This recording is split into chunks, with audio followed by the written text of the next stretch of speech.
It's the last few moments. It's the last period. It's the last inning. It's the last quarter. Insert your own preferred sport pun here. We're going to talk about some final things with sports photography. And this one ends up also being a little bit technical in terms of it's going to be about the stuff you maybe should consider buying if you want to be serious about sports photography.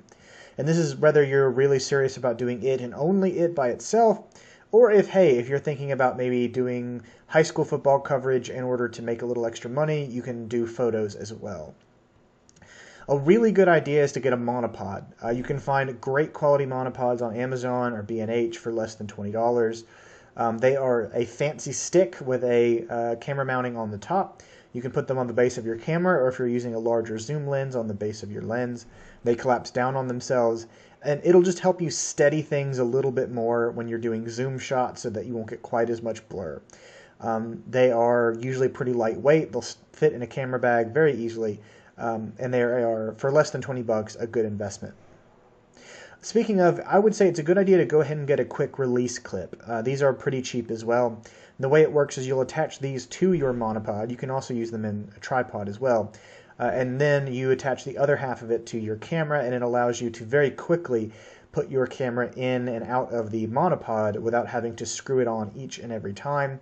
That will make your life a lot easier and a lot faster from switching to using the monopod and not. Also, I would suggest if you're going to use an SLR, invest in a good zoom lens, at least a 200 millimeter. That will be all you really need for most sports. You're not going to be shooting at a super huge distance, and most of these lenses could be had for a couple $100, and even used, you may even find them for less than $100. Don't be intimidated by the person you see out shooting football who's using a $9,000 rig with crazy expensive lenses and a very huge body camera. You're going to be able to take just as good a shots as they are. You can play to your strengths. You can capture a really great story.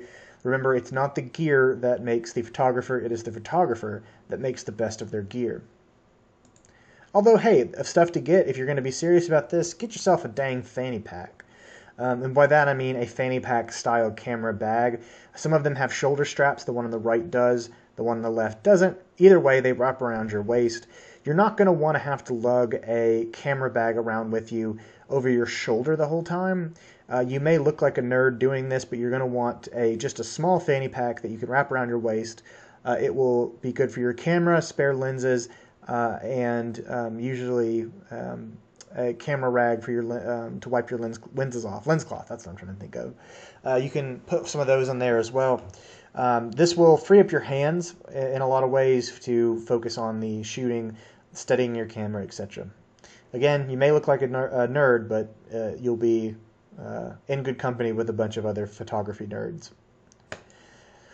In terms of SLRs, the strap that comes with your camera sucks. It's way too short. It's only designed to make you look like a tourist and by putting it around your neck and having it dangle at roughly chest height. For only a couple bucks, you can on the internet find what we call a pro strap. Pro strap is about this length. If you run the camera over your shoulder, the camera will sit at hip level. This will let you sling the camera down and downwards and move or get into your fanny pack a little bit easier.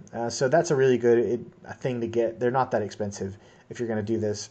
Also, make yourself a press pass. The book has talked about this a little bit. I've talked a little bit about this in terms of legal abilities to go shoot places. These are not legally binding in any means, but no press pass is ever legally binding. This will help you look official. People won't question why you're doing something or where you're at if you have a press pass. So, find a good template on the internet. Use one of the computers on campus that's got InDesign. Load it up, take a picture of yourself, put it in there with your information, and it will be all you need. So with that, I really look forward to seeing what you guys do in terms of sports photography.